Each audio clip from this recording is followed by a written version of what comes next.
Hey everyone, welcome back to the channel. I am Tamanna and in this video I am going to explain you some of the key points, some of the key changes which have been introduced to the new migration system of Australia. तो basically काफ़ी time से बात चल रही थी कि Australia का जो इमिग्रेशन सिस्टम रहने वाला है स्टूडेंट्स को लेकर और बाकी माइग्रेंट्स को लेकर उसमें कुछ चेंजेस आएंगे, कुछ स्ट्रिक्टनेस आएगी. तो finally Australia has released it's new migration strategy on 11th of December 2023.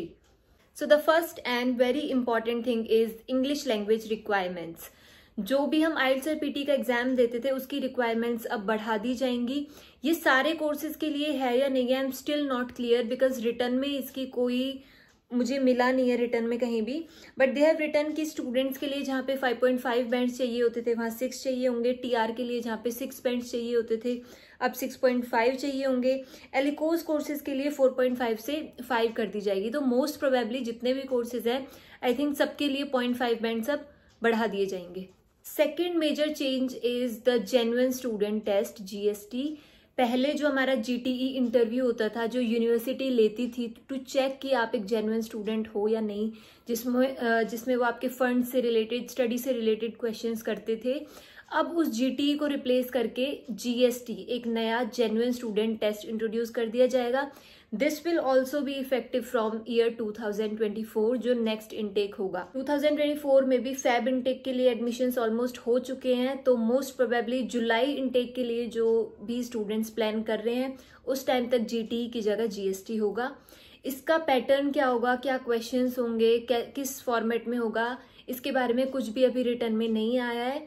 But they are saying कि इसमें ज़्यादा स्ट्रिक्टनेस होगी मोर देन एवर बिफोर. इसमें अब चाहे आपके फंड्स को लेकर है, चाहे स्टडी को लेकर है, चाहे जो भी बाकी क्वेश्चनिंग है वो पहले से थोड़ी सी ज़्यादा स्ट्रिक्ट हो जाएगी.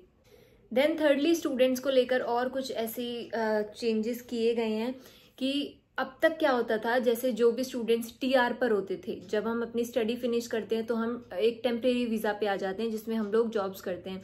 तो जब TR पे स्टूडेंट्स होते थे अगर उनको उस टाइम तक PR नहीं मिली है तो वो एक्सटेंड कर देते थे या फिर वापस से स्टूडेंट वीज़ा ले लेते थे जिससे कि वो लंबे टाइम तक ऑस्ट्रेलिया में रह पाए.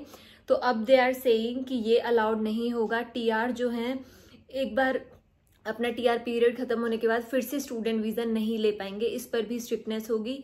अगर वो अलाउ करेंगे तो कुछ पर्टिकुलर केसेस में जहाँ प्रॉपर जस्टिफाई कर पाओ कि आपको 5-6 साल स्पेंड करने के बाद फिर से क्यों स्टडी में जाना है, तो इसको लेकर भी ज़्यादा स्ट्रिक्टनेस होगी. Then the government is saying कि they are investing $19 million to bolster the student visa integrity.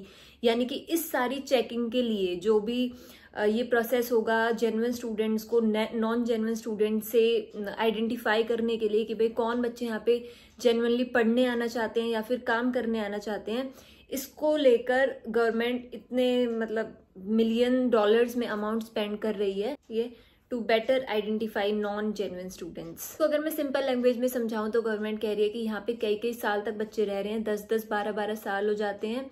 ना तो वो प्रॉपर परमानेंट ही होते हैं और ना ही वो टेम्परेरी रहते हैं. लाइक वो कंट्री में रह तो रहे हैं बट वो परमानेंट नहीं है. तो इसलिए गवर्नमेंट वांट्स कि जो स्टूडेंट्स एक्चुअली में यहाँ पे पढ़ने आना चाहते हैं, जो स्किल्ड वर्कर्स हैं, जिन स्किल्स की ऑस्ट्रेलिया को ज़रूरत है, वो ही यहाँ पे रहें.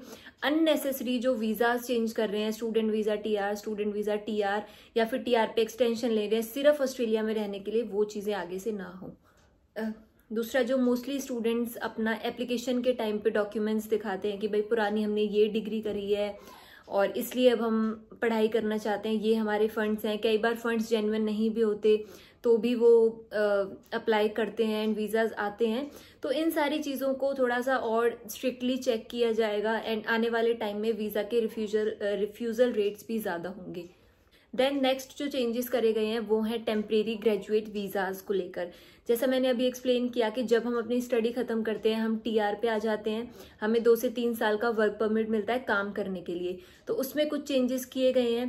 पहले इसकी जो एलिजिबल एज थी वो थी 45 ईयर्स, अब इसको रिड्यूस करके 35 ईयर्स कर दी गई है. 35 ईयर्स तक ही आप TR पे रह सकते हो. अगर आपकी एज 35 से ज़्यादा है, फिर चाहे आपको ऑस्ट्रेलिया में कितने भी साल हो गए हैं, आपने कितनी भी पढ़ाई की है, you won't be able to file a TR.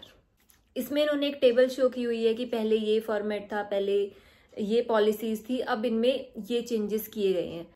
Another change is कि ये कह रहे हैं पहले जब हम टीआर पे रहते थे तो हम 8 ईयर्स तक हमको अलाउ होता था कि एक्सटेंशन मिल जाता था। मान लो 2 से 3 साल का आपको वर्क परमिट मिला है काम करने के लिए, उसमें अगर आपको अपने पॉइंट्स इंक्रीज करने के लिए या फिर पीआर के लिए किसी भी रीजन से अगर आपको अपना टीआर एक्सटेंड करवाना है तो वो एक्सटेंशन आपको मिल जाता था। Up to 8 years you were allowed to stay in the country. अब ये कह रहे हैं कि कोई भी किसी भी तरह का एक्सटेंशन अवेलेबल नहीं होगा, बट अगर आप रीजनल एरिया में काम कर रहे हो, अगर आपने रीजनल से स्टडी करी है, अगर आप रीजनल एरिया में काम कर रहे हो तो आपको 1 से 2 साल एक्स्ट्रा रहने दिया जा सकता है। Then the most important part कि जो पोस्ट स्टडी वर्क राइट्स थे, ये जो टीआर की लेंथ है ये फिर से डिक्रीज कर दी गई है। पहले बैचलर्स को 2 साल का टीआर अलाउड था, मास्टर्स को 3 साल का, मास्टर्स बाय रिसर्च को भी 3 साल का एंड पीएचडी को 4 इयर्स का।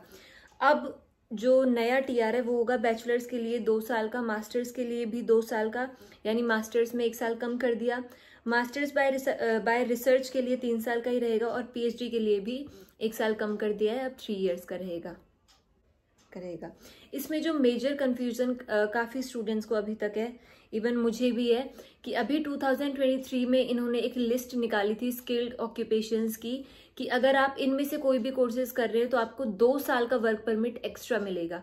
यानी अगर मास्टर्स का कोई कोर्स है जहाँ पे 3 साल का वर्क परमिट मिल रहा था तो अब आपका 2 साल का और मिलके वो 5 साल का हो जाएगा। बट अब ये जो नई पॉलिसी आई है, इस तरफ इन्होंने जो प्रीवियस वाली स्लाइड है उसमें लिखा हुआ है कि स्किल्ड वर्कर्स को +2 इयर्स का मिला है, लेकिन इस तरफ वो ब्लैंक है, ना तो उसमें ये लिखा है कि ये अब नहीं मिलेगा या फिर मिलेगा या कम हो जाएगा।